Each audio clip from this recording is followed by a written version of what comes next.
نبی صلی اللہ علیہ وسلم نے ارشاد فرمایا ذاق طعم الایمان من رضی باللہ ربا وبالاسلام دینا وبمحمد نبیا صلی اللہ علیہ وسلم۔ وہ شخص ایمان کی مٹھاس چکھ لے گا جو اللہ سے راضی ہو جائے، اللہ ہونے کے لحاظ سے، اسلام پہ مطمئن ہو جائے دین ہونے کے لحاظ سے، اور نبی پہ مطمئن ہو جائے نبی ہونے کے لحاظ سے۔ کیا مطلب؟ اللہ کو اللہ مان لیں اور مان لیں کہ اللہ کے سامنے کسی کا آرڈر نہیں چلے گا۔ اسلام کو دین مان لیں کہ میرا جو طریقہ حیات ہے، جو دین ہے، جن اصولوں پہ میں نے زندگی گزارنی ہے وہ اسلام ہے، اس کے علاوہ کسی کو فالو نہیں کروں گا میں۔ اور محمد صلی اللہ علیہ وسلم کو نبی مان لے کہ قرآن و سنت کی جو تشریح، اسلام کی دو تشریح پیغمبر صلی اللہ علیہ وسلم کریں گے، تو میں نے اپنا رہبر اور رہنما صرف اور صرف محمد صلی اللہ علیہ وسلم کو ماننا ہے۔ آپ کے سوا کوئی نہیں ہے میرا لیڈر، کوئی نہیں ہے میرا رہنما۔ تو نبی نے فرمایا جس نے اپنے اندر یہ جذبہ پیدا کر لیا تو اس کو ایمان کی مٹھاس محسوس ہوگی، ایمان کی مٹھاس۔ اس سے پتہ چلتا ہے کہ ایمان میں ایک لذت ہے، اسلام میں ایک مٹھاس ہے۔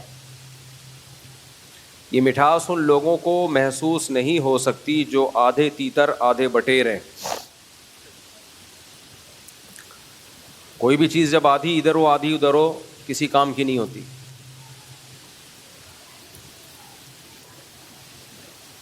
کچھ لوگوں کو اللہ تعالیٰ نہ مذکر پیدا کرتا ہے نہ مؤنث، وہ تو اللہ کی طرف سے آزمائش ہوتی ہے، لاکھوں میں کوئی ایک آدھ ایسے ہو جاتے ہیں ٹرانسجینڈر۔ لیکن جو اپنے اختیار سے ادھر یا ادھر ہو جائے وہ کتنا برا لگتا ہے اور کتنی بڑی پھٹکار برستی ہے اس کے اوپر۔ مرد تھا عورت بننے کی کوشش کر رہا ہے، عورت تھی مرد بننے کی کوشش کر رہی ہے، لوگ بھی برا بھلا کہتے ہیں، دیکھنے میں بھی برا لگتا ہے، لعنتیں برس رہی ہوتی ہیں۔ وجہ کیا ہے بھائی؟ ایک طرف کو ہو جاؤ۔ تو جیسے اللہ نے کسی کو مرد بنایا وہ عورت بننے کی کوشش کرے برا لگے گا، عورت بنایا مرد بننے کی کوشش کرے بری لگے گی۔ ایسا ہی جو بھی منافق ہوتا ہے اس کا پتہ ہی نہیں کہ یہ کس مذہب کو فالو کرتا ہے۔ لا الہ الائی ولا الہ ہاؤلائی، نہ ادھر نہ ادھر۔ جب پیڑے کھانے کا ٹائم آئے تو اسلام، جب قربانی دینے کا ٹائم آئے کلچر کے خلاف، سوسائٹی کے خلاف، تو پھر مغربی دنیا کی باتیں، ان لوگوں کے گیت گانا گن گانا شروع۔ تو ایسا آدمی نہ کسی کو اچھا لگتا ہے اور نہ وہ خود سکون میں ہوتا ہے، خود بھی کبھی بھی ایسا شخص سکون میں نہیں ہو سکتا۔ دو رنگی چھوڑ دے یک رنگ ہو جا، سراسر موم یا پھر سنگ ہو جا۔ ایک طرف کو ہو جاؤ بھائی، ادھر ہو جاؤ یا ادھر ہو جاؤ۔ اب اسلام کے کچھ تعلیمات ہیں جس میں اسلام نے 2 اور 2 4 کی طرح چیزوں کو کلیئر کر دیا ہے۔ ایک بات خوب اچھی طرح سمجھ لیں، جب سے سوشل میڈیا آزاد ہوا ہے نا، آزاد، اس کے جہاں بہت سارے فائدے ہوئے ہیں بہت سارے نقصانات بھی ہوئے ہیں۔ آزادی اگر کچھ اصولوں اور ضابطوں کے ساتھ ہو تو یہ نعمت ہے، آزادی اگر بے لگام دے دی جائے تو یہ عذاب ہے۔ آپ مجھے ایک بات بتاؤ، بچوں کو ہم آزادی دیتے ہیں، کیا بغیر کسی لگام کے آزاد کر دیتے ہیں یا کوئی لمٹ ہوتی ہے اس کی؟ اگر ہم بچوں کو بالکل آزاد کر دیں کہ جو چاہے کرو، بچے ہمیں بیچ کے کھا جائیں، بچے ہمیں بیچ کے کھا جائیں۔ آپ کہہ سکتے ہو بچہ باپ کو کیسے بیچے گا؟ بھائی وہ نشیوں میں گھومے گا پھرے گا، چرس بھی چیک کر کے دیکھے گا، ہیروئن بھی چیک کر کے دیکھے گا، شراب بھی چیک کر کے دیکھے گا کہ یار دیکھیں تو صحیح کیا ہے۔ بچہ تو ناسمجھ ہوتا ہے نا، ہوتے ہوتے نشے کی عادت پڑے گی، پھر گھر سے چوریاں کرے گا. ایسے کتنے واقعات ہیں ہمارے علم میں. بچوں نے گھروں سے چوریاں شروع کر دیں، جائیدادیں بکوا دیں باپ کی، جیلوں میں جا رہے ہیں، کیس ہو رہے ہیں، بالآخر سب کچھ باپ کا ختم. میرے پاس تو ایسے ایسے کیس ہیں کہ آپ خون کے آنسو رو، کہ جب سب کچھ ختم ہو گیا تو بچے نے باپ ہی کو جیل بھجوا دیا. اس لیے اولاد کی اگر تربیت نہ ہو، بہت ڈینجرس، بہت خطرناک. یہ ہمارا جو مغربی طبقہ ہے نا، یہ آزادی آزادی کی باتیں کر رہا ہے. بربادی ہے یہ آزادی، یہ آزادی نہیں ہے. لوگ مجھے کہتے ہیں آپ ہر بیان میں مغربی کلچر کو رگڑ دیتے ہو. میں نے جو بھی بیان کیا تھا نا حمیرہ اصغر کے بارے میں، اور میں نے کہا تھا وہاں کی دنیا میں تو یہ واقعات صبح و شام روز ہوتے ہیں، اس پہ بہت سے لوگوں کے کمنٹس آ رہے ہیں کہ ایسا تو نہیں ہے، ہم تو یہاں ہی رہتے ہیں یورپ میں، ہم نے تو نہیں کبھی دیکھا کہ 9 مہینے بعد کسی کی لاش ملی ہو. وہاں تو فوراً پولیس آتی ہے، پولیس خود بوڑھوں کی کیئر کرتی ہے، چیک کرتی ہے لے جا کے، ڈاکٹرز آتے ہیں معائنہ کرتے ہیں. ایسے لاوارث تو وہاں پہ کوئی بھی نہیں ہوتا کہ 9 مہینے بعد پتہ چلے جی بندہ مرا ہوا تھا. میں نے کب کہا کہ بھائی 9 مہینے بعد لاشیں نکلتی ہیں؟ میں نے یہ کہا تھا کہ شام کو ڈاکٹر آتا ہے چیک کرنے کے لیے بوڑھے کو، ڈاکٹر آتا ہے، اس کا بیٹا نہیں آتا، یہ ذہن میں رکھنا. بیٹی بھی نہیں آتی، بیٹا بھی نہیں آتا، بہو بھی نہیں آتی، داماد بھی نہیں آتا. پولیس آتی ہے، ڈاکٹر آتا ہے، گورنمنٹ نے جو بندہ کیئر کے لیے رکھا ہوا ہے وہ پابندی سے ٹائم پہ آتا ہے. وہ آئے گا پابندی سے ٹائم پہ، اس کے بعد وہ چلا جائے گا، صبح 8 بجے آئے گا. اس دوران اگر انا للہ ہو گیا اور بٹن دبانا ایمرجنسی کا بھول گئے تو گئے کام سے. اگر ایمرجنسی کا بٹن دبا دیا کہ مجھے کچھ ہو رہا ہے تو ایمبولینس آئے گی. ایمبولینس چلانے والا بھی اس بوڑھے کا نہ چاچا ہوگا، نہ ماموں ہوگا، نہ بیٹا ہوگا، نہ بیٹی، گورنمنٹ ہوگی. تو گورنمنٹ کیئر کرتی ہے. گورنمنٹ کیا کرتی ہے؟ بولو، کیئر کرتی ہے. تو میں نے کب کہا کہ وہ ہماری طرح برے لوگ ہیں؟ گورنمنٹ سارا کام کرتی ہے وہاں. اور پتہ ہے گورنمنٹ کیوں کرتی ہے؟ کوئی اچھی بات نہیں ہے یہ. گورنمنٹ اس لیے کرتی ہے کہ اگر گورنمنٹ بوڑھوں کی کیئر چھوڑ دے نا تو وہ سوسائٹی میں جو بڈھوں کا حشر ہوگا نا، وہ تمہاری سوچ جہاں ختم ہوتی ہے وہاں بڈھوں کا حشر نشر وہاں سے بولو شروع ہوتا ہے. ضرورت ایجاد کی ماں ہے. ہمارے یہاں بھی اولڈ ہاؤس بننا شروع ہو گئے. کیا خیال ہے؟ مجھے بڑا برا لگا تھا کہ یار یہ کیا ہو رہا ہے، ہماری سوسائٹی میں اولڈ ہاؤس کیوں بن رہے ہیں، اولڈ ہوم کیوں بن رہے ہیں. میں نے رابطہ کیا، پتہ چلا جی اب ان بوڑھوں کا کیا کریں جن کو اولادوں نے گھروں سے باہر نکال دیا ہے. پہلے اولادیں گھروں سے باہر نہیں نکالتی تھیں، اب چونکہ اولادوں نے گھروں سے باہر بڈھوں کو نکالنا شروع کر دیا ہے تو اس وجہ سے اب ہمارے ہاں بھی اولڈ ہاؤس بننا مجبوری بن چکی ہے. اب جب بوڑھے بیچارے گھروں سے زیادہ نکلیں گے، فٹ پاتھوں پہ سڑیں گے، تو اولڈ ہاؤس کی جو صنعت ہے اور اولڈ ہاؤس کی جو ٹیکنالوجی ہے وہ کیا ہوگی؟ بڑھے گی. کیا خیال ہے بھائی؟ تو ضرورت ایجاد کی ماں ہے.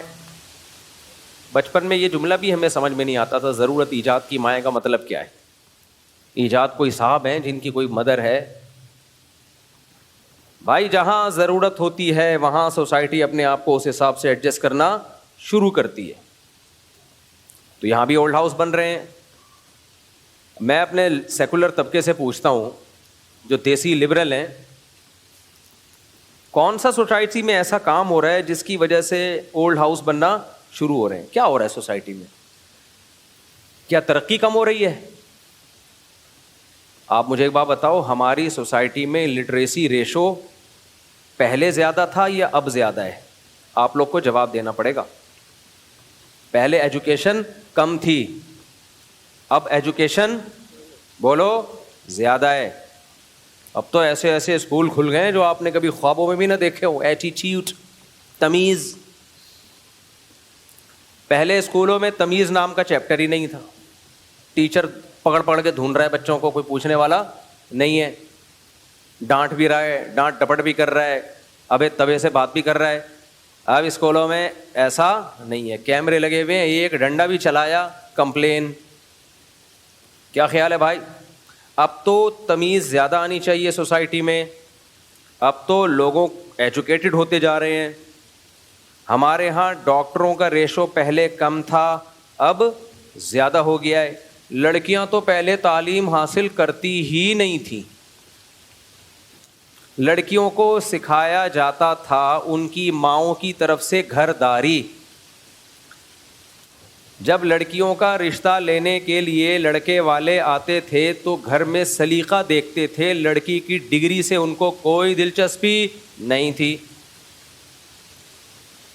بھائی یہ گھرداری میں خاندان کیسا ہے, تمیز آداب کیسے ہیں. اب سب کچھ ایک طرف. سب سے پہلے ایجوکیشن. کیا دیکھا جاتا ہے؟ بولتے کیوں نہیں, چپ کیوں بیٹھے ہو. ایجوکیشن دیکھی جاتی ہے, کتنی پڑھی لکھی ہے. تو ایجوکیشن تو بڑھتی چلی جاتی. تعلیم تعلیم. پہلے نہیں پڑھائی تھی لڑکی. ہماری دادیوں نانیوں نے کیا پڑھا ہے؟ وہ بھی تو کسی زمانے میں لڑکیاں ہی ہوں گی نا, دادیاں نانیاں ہماری. لیکن آپ حیران ہو گئے کہ جب سے ایجوکیشن زیادہ ہوئی, تعلیم عام ہو گئی, اور تمیز پہ موٹیویشنل اسپیکرز کے لیکچر بھرے ہوئے ہیں. آداب, تمیز. سوسائٹی میں طلاق کا ریشو بڑھ گیا, زنا کا ریشو بولو بڑھ گیا, گھروں سے لڑکیوں کے بھاگنے کا ریشو بڑھ گیا, باپ کی آنکھوں میں آنکھیں ڈال کے بدتمیزی سے بات کرنے کا ریشو بڑھ گیا, اور بالآخر بڑھاپے میں ماں اور باپ کو گھروں سے نکالنے کا ریشو بڑھ گیا. پہلے صبر بہت تھا لوگوں میں, بڑے بڑے غم برداشت. میں نے بچپن میں اپنی زندگی میں جوان موتیں دیکھی ہیں, ان کی ماؤں کا ایٹیٹیوڈ دیکھا ہے. ہمارے محلے میں ایک جوان لڑکا فوت ہوا 22 سال کا اچانک. اس کی ماں نے صبر کیسا کیا ہے. ہم تو چھوٹے تھے, چلے جاتے تھے گھروں میں, ماں رو رہی ہے جوان بیٹے کے جنازے کو دیکھ کر, اور کہہ رہی ہے اللہ یہ رونا میرے اختیار میں نہیں ہے, اس پہ مجھ سے مواخذہ نہ کرنا, میں تیری تقدیر پہ راضی ہوں. اس کو اپنے رونے پہ بھی ڈر لگ رہا ہے کہ کہیں اللہ کی طرف سے عذاب نہ ہو. حالانکہ وہ پڑھی لکھی نہیں تھی, کوئی یونیورسٹی کی پروفیسر نہیں تھی وہ خاتون. اب تو ان کا بھی انتقال ہو گیا, اللہ مغفرت فرمائے. میرا خیال ہے اسکول میں ایک دن بھی نہیں پڑھا ہوگا انہوں نے. خیال کیا, یقین سے کہہ سکتا ہوں. بیٹے کی موت پہ صبر کتنا, اور بیٹا پڑھنے کے لیے گیا تھا, وہیں یونیورسٹی میں ڈیتھ ہوئی ہارٹ اٹیک سے, کوئی بیماری ہوگی واللہ عالم. کیسا صبر. تو نہ ایجوکیشن ہے, نہ کوئی موٹیویشنل اسپیکر ہے انگلش میں ٹھش پھش کر کے لوگوں کو. آج ٹک ٹاک پہ دیکھو, ہر دوسرا آدمی لوگوں کو گائیڈ کر رہا ہے, اور اتنے غلط طریقے سے بعض لوگ گائیڈ کر رہے ہوتے ہیں. میں کہتا ہوں یہ معاشرے میں آگ لگا رہے ہیں. ابھی ایک صاحب ہیں, وہ لوگوں کو سمجھا رہے ہیں کہ آپ کی بیوی آپ سے 10-15 سال اگر چھوٹی ہے تو اس کے بڑے جذبات ہوتے ہیں, آپ ان کو پورا نہیں کر پاتے, اور گھروں میں لڑائیاں ہوتی ہیں وغیرہ وغیرہ کر کے نا. ایج ڈفرینس بتانا چاہ رہے ہیں کہ ایج ڈفرینس زیادہ نہیں ہونا چاہیے. بھائی بہت سی شادیاں ہیں جن میں ایج کا بہت فرق ہے, آپ ان کی بیویوں کو کیوں احساس کمتری میں ڈال رہے ہو؟ وہ اچھی بھلی زندگی اپنے شوہر کے ساتھ گزار رہی ہے, کوئی 15 سال بڑا, کوئی 20 سال بڑا, وہ خوش ہیں. آپ اس طرح کی باتیں کر کے آگ لگا رہے ہو گھروں میں. نیچے کمنٹس آئے ہوئے تھے خواتین کہ ہاں میرا میاں تو 10 سال بڑا ہے, میرا میاں تو 15 سال بڑا ہے, میں یہ چیز خود فیل کر رہی ہوں. حالانکہ اس سے پہلے فیل نہیں کر رہی ہوگی, اس کی تقریر سن کے فیل کرنا شروع کر دیا ہوگا. چھوڑ دو, تمہیں کیا ضرورت ہے لوگوں کی پرسنل لائف میں ٹانگ اڑانے کی. کیوں لڑوا رہے ہو آپس میں؟ ہر آدمی موٹیویشنل اسپیکر بنا ہوا ہے, ہر آدمی لوگوں کے گھروں میں گھسا ہوا ہے, ہر آدمی 4 کتابیں پڑھ لے, بلکہ پڑھا ہوا بھی نہیں ہے, لوگوں کو گائیڈ کرنا شروع. اگر آپ کا میاں ایسا ہے تو پھر آپ یوں کریں, اگر آپ کا میاں ایسا ہے تو آپ چھوڑ دیں, اس کا میاں جیسا ہوگا وہ اپنے باپ سے مشورہ لے لے گی, اس کے ماموں بھی ہیں ان سے مشورہ لے لے گی.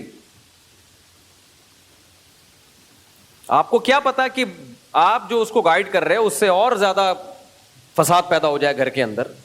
چھوڑ دو اس کو اپنے حال پہ. پاکستان کا مسئلہ یہ ہے کہ جس کو کچھ نہیں آتا اس کو سب کچھ آتا ہے. اور ان کے اپنے گھروں کے حالات دیکھو, کوئی کنٹرول میں نہیں ہوتا, نہ ان کی اولادیں کنٹرول میں, نہ انہوں نے خود ماں باپ کی کوئی کیئر کرنی ہوتی ہے. ایک سکھا رہا ہے لوگوں کو, ایک سکھا رہا ہے کہ یورپ امریکہ میں بچہ 18 سال کا ہوتا ہے گھر سے نکال دیتے ہیں, اس میں کانفیڈنس پیدا ہوتا ہے. کیا پیدا ہوتا ہے؟ بولو. کانفیڈنس. اپنے پاؤں پہ کھڑا ہوتا ہے, کچھ کر بن کے دکھاتا ہے. وہ ہمارے ہاں ساری زندگی ماں باپ اپنی گود میں چپکائے رکھتے ہیں, بچہ کسی کام کا نہیں رہتا. آدھی بات آپ صحیح کر رہے ہو, آدھی غلط. جب سچ اور جھوٹ کو ملا کے پیش کیا جاتا ہے نا تو چلتا جھوٹ ہے. خوب سمجھ لو, چلتا مارکیٹ میں کیا ہے؟ جھوٹ چلتا ہے, سچ کی طرف کوئی نہیں جاتا. 18 سال, اچھا لوگوں نے کہا بالکل صحیح, بالکل صحیح کہہ رہے ہیں آپ, ہم لوگ پالتے رہتے ہیں اپنے بچوں کو اور وہ کسی کام کے نہیں رہتے. او بھائی, ان ملکوں میں بھی چند فیصدی کسی کام کے نکلتے ہیں, زیادہ تر بیکار ہی ہوتے ہیں. شراب کباب لڑکیوں میں زندگیاں گزرتی ہیں, ہینڈ ٹو ماؤتھ چل رہے ہوتے ہیں, ہینڈ ٹو ماؤتھ. چند سائنسدانوں کو دیکھ کے, چند ترقی یافتہ لوگوں کو دیکھ کے, یہ نا ایک دیکھ کے چاول نہیں ہوتی کوئی بھی قوم کہ آپ نے 4 چاول چیک کی اور پوری دیکھ پہ حکم لگا دیا کہ پک چکی ہے. جب دیکھ تیار ہوتی ہے تو ہم 4-5 چاول لے کے چیک کرتے ہیں, اگر گل گئے تو اس کا مطلب پوری دیکھ گل گئی. تو دیگوں کو جانچنے کا جو طریقہ ہے وہ قوموں کو جانچنے کا نہیں ہے. گورے جو 18 سال کے بچوں کو کک آؤٹ کرتے ہیں تو میجورٹی بگڑتی ہے. لیکن مصیبت پتہ ہے کیا ہے ہمارے ان نمونوں کے ساتھ, کہ یہ بگڑے ہوئے کو بھی ٹھیک کہہ رہے ہیں. وہ زنا کر رہے ہیں کوئی بات نہیں, ہے تو پرسنل معاملہ ہے. شراب پی رہے ہیں کوئی بات نہیں, چرس پی رہے ہیں کوئی بات نہیں, ماں باپ کو اولڈ ہاؤس میں جمع کر رہے ہیں کوئی بات نہیں, نہ خدا کے نہ رسول کے کوئی بات نہیں. تو رہ کیا گیا؟ اور برائی کسے کہتے ہیں بھائی؟ رہ کیا گیا؟ ہیلتھ دیکھو ان کی کتنا اچھا, ان کی گورنمنٹ کتنا کیئر کرتی ہے. تو یہ تو گورنمنٹ کی خوبی ہو گئی نا, کلچر کی خوبی تو نہیں ہوئی. کلچر کہاں ہے؟ عجیب. وہ آتے ہیں نا, وہ منہ پہ عجیب پتہ نہیں کیا, وہ جو منہ پہ ماسک لگا کے آتے ہیں نا, وہ آخر میں کہتے ہیں عجیب عجیب پتہ نہیں کیا. تو میری زبان پہ بھی یہ چڑھ رہا ہے. تم جس کلچر کی تعریف کر رہے ہو اس میں کوئی ایک چیز تو دکھا دو ڈھنگ کی. صفائی ستھرائی یہ چیزیں یہ گورنمنٹ کی مینجمنٹ ہے. یہ تو ہماری گورنمنٹ بھی کر لے تو بہت کچھ ہو جائے, لیکن کرے گی نہیں ہماری گورنمنٹ انشاءاللہ. مجھے اللہ کی رحمت سے پوری امید ہے. آپ کو یہ کیا بات ہے اللہ کی رحمت سے امید کہ ہماری گورنمنٹ کبھی بھی علاقے کو صاف نہیں کرے گی؟ انشاءاللہ بھی کہہ رہے ہو بھائی. اس کی وجہ یہ ٹینشن دور کرنا چاہتا ہوں میں, کیونکہ جب کسی سے آپ امیدیں لگاتے ہو اور پھر وہ امیدوں پہ پورے نہ اترے تو ٹینشن ہوتی ہے. کیا خیال ہے بھائی؟ اب میں کہوں نہیں ایک دن آئے گا ہماری حکومت یہ سب کچھ کرے گی, پھر وہ دن نہیں آئے گا تو ٹینشن کس کو ہوگی؟ ہمیں ٹینشن ہوگی. تو میں اپنے آپ کو ٹینشن سے بچنے کے لیے کہتا ہوں انشاءاللہ ہمیں پوری امید ہے وہ دن کبھی بھی نہیں آئے گا کہ حکومت کراچی کو صاف کرے گی. اس لیے لائف کو ہم کیا کر رہے ہیں؟ انجوائمنٹ پہ کوئی سمجھوتا نہیں ہے, یاد رکھو, کیونکہ ہمارے پاس ایک ہی چیز رہ گئی ہے, اور ہمارے پاس کیا ہے بھائی؟ تو اس لیے ہم زیادہ کیا بالکل بھی امیدیں نہیں لگاتے. پھر اگر اتفاق سے کر دے تو سبحان اللہ بہت زیادہ خوشی ہوگی, پھر مرنا جائیں گے خوشی سے ہم. خیر, وہ بالکل قرآن و سنت کے اگینسٹ ہوگی. تو آج کل اس طرح کے بھی آئے ہوئے ہیں ٹک ٹاک پہ کہ 18 سال کے بچے کو گھر سے نکال دو. یورپ نکال دیتا ہے, وہ لوگ نکال دیتے ہیں. ہر چیز میں دم ہلانا اس سوسائٹی کے سامنے, ہر چیز میں دم ہلانا. ان کے ایک آدھ چکر لگے ہوتے ہیں, 2-4 چیزیں یہ دیکھ رہے ہوتے ہیں. کسی بھی سوسائٹی کو ایسے نہیں جانچا جاتا میرے بھائی. تو 2-4 چیزیں دیکھ رہے ہوتے ہیں کہ 18 سال کے نکال دیتے ہیں تو وہ اپنے پاؤں پہ کھڑے ہو جاتے ہیں. مورگیج پہ ان کو گھر ملتا ہے, اپنے پاؤں پہ کھڑے ہو گئے ہیں. قرضے پہ گھر مل رہا ہے, گاڑیاں قرضے پہ مل رہی ہے, اپنے پاؤں پہ کھڑے ہو گئے. ساری زندگی حکومتوں کے غلام رہتے ہیں بھائی, ساری زندگی. اپنا کچھ بھی نہیں ہے, سارا فری پھوکٹ کا گورنمنٹ کی طرف سے ملا ہوا ہوتا ہے, اور وہ ساری زندگی گورنمنٹ سود کے ساتھ قسطیں کاٹتی رہتی ہے, اس میں جکڑے رہتے ہیں. یہ بالکل ایسے ہی جیسے انشورنس والے کہتے ہیں اگر آپ انشورنس کروا لیں گے آپ انشورڈ ہو جائیں گے. یار منجن کسی اور کے سامنے بیچو, یہ تمہارا منجن سیکولر لبرل لوگوں میں چلتا ہے. جو وحی کی تعلیمات کے بغیر جو عقل استعمال ہوگی نا وہ گمراہی کی طرف لے کے جائے گی. مولوی کے پاس چونکہ قرآن و سنت کا علم ہوتا ہے, جو صحیح جینین مولوی ہوتے ہیں, اس لیے وہ آپ کے منجن میں نہیں آتے. ایک صاحب کہنے لگے میں اتنی قسطیں جمع کراؤں گا, اگر میں بیمار ہو گیا تو علاج ہوگا, فلاں بیماری ہو گئی تو میں انشورڈ ہوں. میں نے کہا بھائی صاحب آپ انشورڈ نہیں ہو, جس کمپنی کو پیسے دے رہے ہو وہ انشورڈ ہو گئی ہے, تم بیمار نہیں ہوئے تو وہ گئے پیسے. تمہارے بیمار ہونے کا چانس 1% ہے اور نہ ہونے کا چانس 99% ہے. تو جوا کھیل رہے ہو تم, پیسے لگا رہے ہو, بیمار ہو گئے تو ریٹرن ہوں گے ورنہ گئے. اور کمپنیاں کتنی ہوشیار ہیں آپ دیکھو, چاہے انشورنس کمپنیاں ہوں چاہے کوئی بھی لمیٹڈ ہوتی ہیں. یہ تو گورے نے ایسا خدا کی قسم منجن بیچا ہے نا, اس سے تم ہی بیوقوف بنتے ہو, مولوی بیوقوف نہیں بنتے. گورا نے اسلام نہیں ہے نا, انسانیت کے نام پہ بیوقوف بنانا بہت آسان ہے خدا کی قسم. کل ہم لوگ نے کہیں تفریح پہ جانا تھا, اللہ معاف فرمائے میں بہت گنہگار مولوی ہوں اس لیے کبھی کبھار تفریح پہ چلا جاتا ہوں. لوگ بہت نیگیٹو کمنٹس کر رہے ہوتے ہیں, مولویوں کی حرکتیں دیکھو. تو مولویوں کے ساتھ ہی گیا, مولوی کے ساتھ سینما گھر میں تھوڑی جائے گا بیچارہ, کہاں جائے گا زیادہ سے زیادہ. ہم لوگ گئے تفریح پہ, جمعرات کو چھٹی ہوتی ہے نا ہماری مدرسے کی, تو 2-3 اساتذہ نے کہا, ہم نے کہا چلو, تو کوئلے پہ جا کے ہم نے چکن بنائی, اور ہمارے ایک پٹھان مولانا صاحب تھے, انہوں نے جا کے پلاؤ بنائی لکڑیوں کے چولہے پہ. لکڑیاں جمع کی ہم نے جنگل میں, مزہ نہ آئے پیسے واپس. لکڑیاں جمع کی, آگ لگائی, اینٹیں رکھی, وہ بالکل سچی مچی کا دیسی اسٹائل. بڑا مزہ آیا, کھا پی کے نہر میں نہائے وائے آ گئے واپس. میں کیا کہہ رہا تھا وہ تو بھول ہی گیا میں. نہیں چکر پہ نہیں, یہ واقعہ کچھ کسی اور وجہ سے سنا رہا تھا میں. ہاں کیا کہہ رہا تھا میں, مولوی کو وہ تو لمیٹڈ تو ہوتی, ہاں تو ہمیں وہ چکن مکن خریدنی تھی, کچھ مسالے وسالے,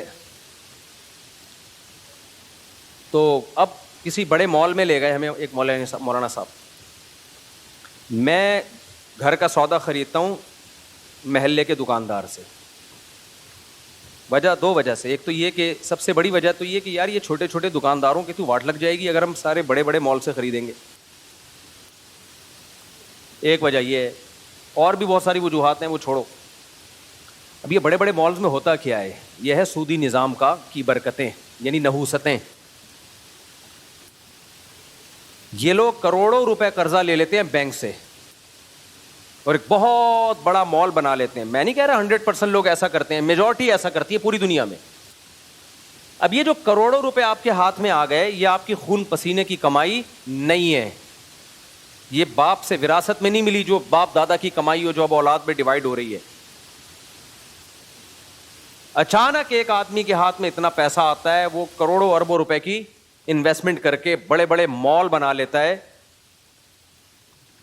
اور گلی محلے والا جو باپ دادا سے کماتے کماتے جس کے پاس چند لاکھ روپے آئے ہیں, اس کے کاروبار کی ایسی کی تیسی.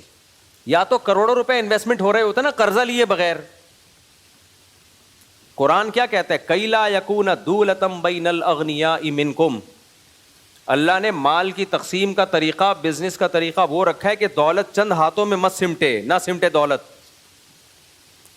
یہ سودی نظام ہے جس کی نحوستیں ہمیں نظر آ رہی ہیں. کیا آپ اتنا پیسہ بینک سے اٹھا کے, آپ کا کچھ بھی نہیں ہے اس میں, آپ کی کمائی نہیں ہے, وہ قرضہ لے کے جب آپ بزنس شروع کرتے ہو آپ کا پیسہ تھوڑی ہے وہ, آپ نے تو چند فیصد سود دینا ہے اس کو. تو آپ اتنی بڑی انویسٹمنٹ کر کے اتنے نوٹ چھاپنا شروع کر دیتے ہو, اور جس کے پاس یہ انویسٹمنٹ اتنی نہیں ہے اس کی ایسی کی تیسی, سارا کراؤڈ آپ کی طرف چلا آتا ہے. اگر یہ قرضے کا نظام ختم ہو جائے تو پھر آپ کیا کرو گے؟ جتنے پیسے جیب میں ہوں گے اس سے مال بناؤ گے, جو کہ اتنا بڑا بنانا آپ کے لیے ممکن بولو نہیں. پھر ایک محلے میں 20 دکانیں ہوں گی, اب وہ 20 دکانیں ختم ہو کر ایک ہی آدمی کے ہاتھ میں بڑے بڑے مال آ گئے ہیں, اسی کی برانچز پوری دنیا میں کھل رہی ہوتی ہیں, سارا پیسہ سمٹ کے چند ہاتھوں میں آنا شروع ہو جاتا ہے. یہ کسان لوگوں کے ساتھ کیا ہوتا ہے, آپ نے بینک سے 1 ارب روپے قرضہ لیا, سارے کیلے ساری گندم آپ نے 1 سال پہلے بک کر لی کہ یہ مجھے ملے گی. اب ساری پیداوار چند ہاتھوں میں آ رہی ہے, جنہوں نے کیلے کی تجارت پہ, آم کی تجارت پہ, گندم کی تجارت پہ قبضہ کیا ہوا ہے. اسلام ان کی بدماشیاں کرنے نہیں دیتا, کیونکہ اسلام کس کا دین ہے؟ اللہ کا دین ہے نا. تو اللہ نے اس وجہ سے سود کو حرام قرار دیا. خیر یہ ایک بڑا لمبا چوڑا ٹاپک ہے. آپ خریدیں, مال سے شاپنگ ناجائز نہیں ہے, لیکن یہ جو بڑے بڑے مال بن گئے نا, اتنے اربوں روپے کی سرمایہ کاری کر کے, یہ اربوں روپے اکثر لوگوں کے پاس یہ پیسہ سود کا ہوتا ہے. اگر سود اللیگل ہو جائے, سودی بینکاری ختم ہو جائے, تو پیسے کی سرکولیشن نیچرل ہوگی. پھر اتنے بھاری بھرکم قرضے کوئی کسی کو دے گا نہیں. آپ کہہ سکتے ہو بھائی دے گا اور پروفٹ میں شرکت کی بیس پہ دے گا. بات یہ ہے کہ پروفٹ میں شرکت کی بیس پہ جب بینک پیسہ دے گا آپ کو, تو یہ بھی تو خطرہ ہوگا کہ لاس ہو گیا تو لاس میں بھی بینک شریک, اس لیے وہ قرضوں کو محدود کرے گا, پھر نگرانی بھی کرے گا. تو اتنی زیادہ پیسے کی سرکولیشن ہوگی نہیں. خیر میں لمیٹڈ کی بات کر رہا تھا. دیکھو گورے نے ہمارے ساتھ کیا مذاق کیا ہے, یہودی نے ہمارے ساتھ کمپنیوں کو لمیٹڈ کر دیا. اب انشورنس کمپنیاں بھی لمیٹڈ ہوتی ہیں, میں سادہ دیسی زبان میں سمجھاتا ہوں آپ کو, جبکہ اسلام میں یہ لمیٹڈ کا تصور نہیں ہے. اب میں آپ کو سادہ زبان میں سمجھاتا ہوں. فرض کرو میں ایک کمپنی ہوں, سمجھ میں آ رہا ہے؟ میں کیا ہوں؟ ایک کمپنی. مجھے بیٹھے بیٹھے نوٹ چھاپنے کا خیال پیدا ہو گیا. اسلام کہتے ہیں ریڈی لگاؤ, ٹماٹر بیچو, تجارت کرو. احل اللہ البیع وحرم الربا, خرید و فروخت کو اللہ نے حلال قرار دیا ہے, سود کو اور جوئے کو اللہ نے حرام کر دیا. مشرکین جب جوا کھیلتے تھے نا تو اس میں غریبوں کو دیتے تھے. اسلام نے اس جوئے کو حرام قرار دیا کہ غریبوں کو دینا ہے, حلال ذریعے سے تجارت سے پیسہ کماؤ اور غریبوں کو دو. جوا جیت کے غریبوں کو دو گے, اس میں جوئے کا گناہ ملے گا, غریبوں کو صدقے کا ثواب نہیں ملے گا. اب دیکھو اسلام نے کیا کیا, جوئے پہ پابندی لگا دی. اب یہودی آیا بیچ میں, اس نے بولا کہ یار میں بیٹھے بیٹھے نوٹ چھاپنا چاہتا ہوں, کیا کروں؟ میں بیٹھے بیٹھے نوٹ چھاپنا چاہتا ہوں, کیا کروں؟ تو میں نے کیا کیا, 10 بندے لیے, ان 10 بندوں کو بولا, میں انشورنس کو بالکل آسان زبان میں سمجھا رہا ہوں, دیسی اسٹائل میں. میں نے 10 بندوں کو بولا کہ آپ لوگ ہر مہینے مجھے 1-1 لاکھ روپے دے دیا کرو. فار ایگزامپل, اتنی بھاری قسط ہوتی نہیں, ایک مثال سے بات سمجھا رہا ہوں. تو میرے پاس مہینے میں کتنے آ گئے؟ 10 لاکھ. یہ ریڈی لگا کے آئے, پان گٹکے کی دکان کھول کے آئے ہیں. پان گٹکے والے کو بھی کچھ محنت کرنی پڑتی ہے کتھا چونا لگانے کے لیے. یہ آ گئے فری پھوکٹ کے 10 لاکھ. آپ مجھے کیوں دیں گے؟ میں آپ کو کہوں گا دیکھو اس 1-1 لاکھ کے بدلے میں آپ انشورڈ ہو جاؤ گے, آپ سیو ہو جاؤ گے, آپ محفوظ ہو جاؤ گے. منجن یہاں سے اسٹارٹ. اصل میں یہ محفوظ نہیں ہو رہے, محفوظ میں ہو رہا ہوں جو بیٹھے بیٹھے ہر مہینے 10 لاکھ روپے جمع کر رہا ہوں 10 آدمیوں سے. اب وہ 10 آدمی چونکہ وحی کی تعلیمات سے آشنا نہیں تھے, وہ مغربی دنیا کی صبح و شام گورا ایسا, شاخ سڑکیں, ڈھکن less gutter, attitude, nice to meet you, وہ ان چیزوں سے متاثر ہے. کیونکہ میٹرک بھی کیا اس نے, انٹر بھی کیا ہے, گوروں کو ہی پڑھا ہے اس نے. وحی کی تعلیمات نہ اس نے کبھی پڑھی, نہ اس کی کبھی سمجھ میں آئیں. اس نے اگر ایم اے اسلامیات بھی کیا ہے تو اس میں پڑوسیوں کے حقوق سے آگے کچھ بھی نہیں ہے. حقوق پھر بھی نہیں ادا کر رہا ہوتا پڑوسیوں کے. ہمارے پڑوسیوں نے تو امید ہے ایم اے اسلام, پتہ نہیں. خیر اب آپ کو کیا پتا اپنے کون سے پڑوسی کی بات ہو رہی ہے. میں اپنے پڑوسی کی غیبت بھی کرتا ہوں تو غیبت نہیں ہوتی. اگر کوئی پڑوسی آئیں گے تو بولوں گا تم تھوڑی, میرے تو کئی اور بھی ہول سیل کے حساب سے پڑوسی ہیں میرے, کیا پتا میں کس کی بات کر رہا ہوں. خیر تو اب کیا کیا ہم نے, میں نے 10 آدمیوں سے 1-1 لاکھ روپے جمع کر لیے. میں بیٹھے بیٹھے کتنے ہو گئے؟ 10 لاکھ. وہ دیں گے کیوں؟ میں کہوں گا بھائی دیکھو اگر تمہاری ٹانگ ٹوٹی تو تم انشورڈ ہو. ٹانگ جوڑنا کس کی ذمہ داری ہے؟ بولو, میری. پہلے میں نے چیک کر لیا کہ اس کی ٹانگ واجب الٹوٹی تو نہیں ہے, واجب الٹوٹ تو نہیں ہے, ایسی تو نہیں ہے کہ کبھی ٹوٹ سکتی ہے. میں نے دیکھ لیا اس کو بائک بھی چلانی آتی ہے, ہر چیز میں ایکسپرٹ ہے, 99% چانس یہ کہ اس کی ٹانگ نہیں ٹوٹے گی, لہذا میں نے اس کی ٹانگ کی انشورنس کر لی. دوسرے کو میں نے کہا تمہارے گردے سیو ہیں, انشورڈ ہیں, تمہیں کڈنی کا کوئی پرابلم ہوا تو علاج کس کی ذمہ داری ہے؟ میری. پہلے میں نے چیک کر لیا اس کمبخت کے گردوں میں کوئی مسئلہ تو نہیں ہے, پیتا لمٹ میں ہے یا زیادہ پیتا ہے, کیونکہ تھوڑا سا بھی فالٹ ہونا تو پھر انشورنس کمپنیاں اس کو لفٹ نہیں کراتی, یا لفٹ کراتی ہیں تو پھر کس 1 کے بجائے 2 لاکھ کر دیں گی وہ. تیسرا آیا, میں نے اس کو بولا تمہاری گاڑی کی میں انشورنس کرتا ہوں, اگر گاڑی کو ایکسیڈنٹ ہو گیا تو میں ریپیئر کر کے دوں گا. 5واں آیا وغیرہ وغیرہ ایسا کر کے, اور میں نے پہلے سے کیلکولیشن کر لی کہ اس میں حالات کا جائزہ لے لیا, پچھلے سال کی رپورٹیں پڑھ لیں, اخباروں کی رپورٹیں, کتنے لوگوں کی ٹانگ ٹوٹی ہے, گردوں کی بیماری کتنی چل رہی ہے مارکیٹ میں, تو مجھے لم سم اندازہ ہو گیا بھائی 20% چانس ہے کہ میری جیب سے پیسے جائیں, 80% یہی ہے کہ نہیں جائیں گے, یا 1-2 کے علاج میں چلے جائیں گے, 8-10 تو بچ ہی جائیں گے, 8 بندے تو پھر بھی 8 لاکھ تو بچا ہی بچا. یہاں سے میں نے نوٹ چھاپنا شروع. اب چونکہ اسلام ان بدماشیوں کو نہیں مانتا, یہ بدماشی بھی کرتے ہیں, اور کمال کی بات یہ اس پہ لیبل لگاتے ہیں کہ یہ انسانیت کی خدمت ہے, ہم آپ کو سیکیور کر رہے ہیں. ارے بھائی تم ان کو سیکیور نہیں کر رہے, یہ کمپنی اپنے آپ کو سیکیور کر رہی ہیں. اور ایک خاندانی بدماشی پتہ میں نے کیا کی, بہترین قسم کی. میں نے کہا یہ میں معاملہ نہیں کر رہا, میں تو شخص ہوں نا, یہ کمپنی کر رہی ہے معاملہ جس کا میں اونر ہوں, یا 4-5 آدمی اونر ہیں, اس کے شیئر ہولڈر ہیں, ہم تو کر ہی نہیں رہے. لہذا اب اصولی طور پر میں جب آپ کو سیکیور کرتا ہوں کہ آپ کی ٹانگ ٹوٹ گئی تو میں علاج کراؤں گا, اس کے بدلے میں آپ مجھے ہر مہینے 1 لاکھ روپے دے رہے ہو, تو اگر آپ کی ٹانگ پہ 15 لاکھ کا خرچہ آیا تو میری ذمہ داری ہے یا نہیں ہے, جو معاہدہ ہوا تھا اس کی روح سے, کہ میں آپ کا علاج کراؤں. تو میں نے اپنے آپ کو سیو یہ کیا کہ یہ کمپنی لمیٹڈ ہے. کیا مطلب؟ کمپنی کے پاس پیسہ ہوا تو تیری ٹانگ کا علاج کرائے گی, نہیں ہوا تو پتلی گلی سے نکل. یہ ہے حرام خوری جو کافر تمہارے ساتھ اور کفریت طاقتیں تمہارے ساتھ کر رہی ہیں, اور تم 3 پیس سوٹ اور ٹائی لگا کے جا رہے ہوتے ہو, انشورنس کمپنیوں کو پروموٹ کر رہے ہوتے ہو. بولتے ہیں مولوی لوگوں کو تو بس حرام کہنا آتا ہے, انشورنس حرام, یہ حرام, وہ حرام. مولوی اس لیے کہتا ہے, اس سے مولوی کو کوئی لڈو کھانے کو نہیں ملتے. مولوی اس لیے حرام کہتا ہے کہ مولوی کو اللہ نے پابند کیا ہے کہ سوسائٹی میں کچھ غلط ہو رہا ہو تو اسلام کے کچھ اصول ہیں, ان اصولوں کو تم نے لوگوں کے سامنے بیان کرنا ہے. منوانا تمہارا کام نہیں ہے, تمہارا کام بیان کرنا ہے. چھوڑ دو ان کو, اللہ خود پوچھے گا.